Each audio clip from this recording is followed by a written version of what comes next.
True crime or urban legend? Episode 1, The Disappearance of Gwendolyn. Welcome, dear listeners, to the first episode of True Crime or Urban Legend. I am your host, Leo. Today I bring you a story that only you can decide. Is it truth or a well-thought-out tale? We begin with Gwendolyn. 34 years of age, beautiful in the eyes of all who beheld her. The kind of beauty that wasn't just in her face, but in the way she moved, graceful, effortless. People said she could walk into a room and conversations would hush.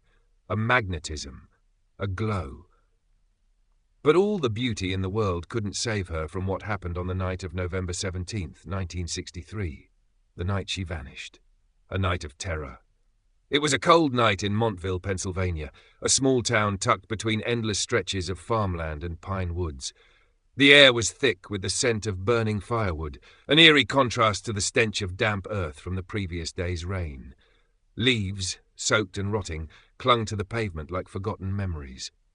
Gwendolyn had left her job at McAllister's Diner around 9:15 p.m. She waved goodbye to her co-workers, her breath visible in the icy air. Her usual route home was simple: 3 blocks down Main Street, past the old church, then a right turn onto Ashbury Lane, where she rented a small but cosy house. Except she never made it home. At approximately 9:40 p.m, a chilling sound shattered the night, the screech of tires. A scream, high-pitched, raw with terror, cut through the cold. Then silence. A man named Eugene Potter, who lived above a hardware store on Main Street, claimed he heard something, more than a scream. A struggle, footsteps running, a wet, choking gasp. He looked out his window and saw nothing. Just the lonely glow of a flickering street lamp. Then he smelled it.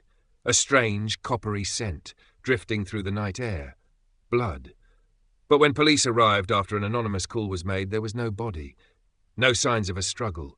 Just a single object, left in the middle of the road. A shoe. Gwendolyn's red patent leather heel tipped over on its side, its pointed toe stained with something dark. The investigation. The town erupted in fear. Women refused to walk alone.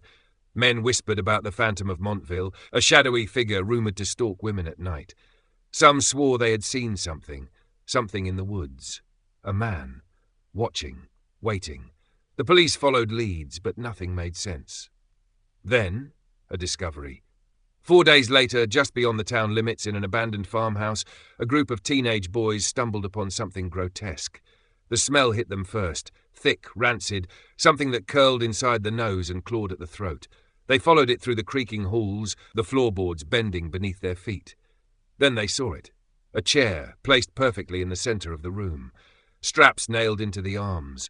Dried blood splattered along the walls, smeared in streaks, as if someone had clawed at them in desperation. And on the floor, a pool of something sticky dried to a dark, awful crust. The boys ran. When police arrived, they found even more. A set of photographs. Images of a woman, bound, her mouth stretched in a scream, her eyes swollen with terror. Her dress, white with a floral pattern, was torn. Her body slumped.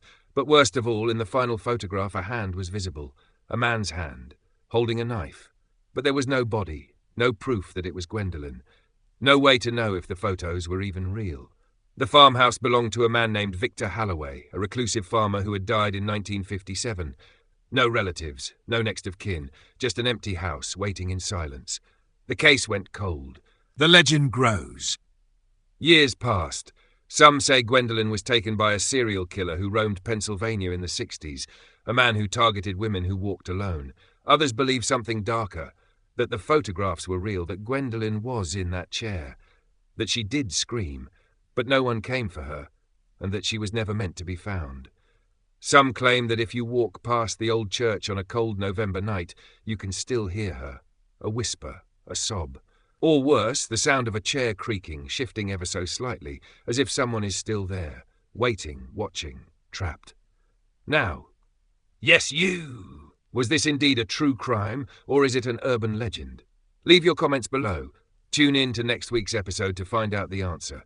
This has been your host, Leo, and don't be surprised if you hear my voice in your dreams. Bye for now, or see you later.